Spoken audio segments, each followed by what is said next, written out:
Hi, మీ car అమ్మకానికి ఉందని మీ advertisement చూశాను. నేను కొంటాను. మీకు నచ్చినందుకు సంతోషం. ఆ కారు మంచి కండిషన్లో ఉంది. నేను కొత్త కారు తీసుకుంటున్నాను కాబట్టి ఆ కారు అమ్ముతున్నాను. ప్రైజ్లో నెగోషియేట్ చెయ్యను నేను. అయ్యో, ఆ ప్రైస్ ఓకే నాకు. నేను XYZ బ్యాంక్ అధికారిని. 1 నెలలో రిటైర్ అవుతున్నాను. మా అబ్బాయికి కార్ బాగా నచ్చింది, అందుకే తీసుకోమని నన్ను ఒత్తిడి చేస్తున్నాడు. ఓ అవునా? అయితే కారు కొని ముందు చెక్ చేయాలనుకుంటున్నారు కదూ? అవునండి, మేం మీ కార్ని చెక్ చేయాలనుకుంటున్నాం, కానీ దానికంటే ముందు ఆ కార్ని వదులుకోవాలని లేదు.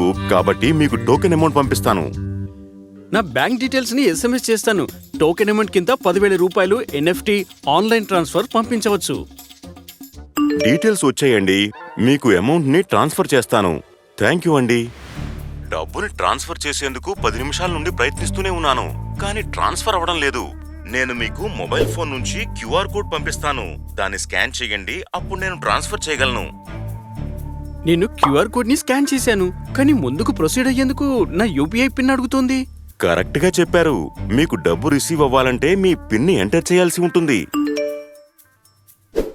ఓ, మోసం జరిగిపోయింది.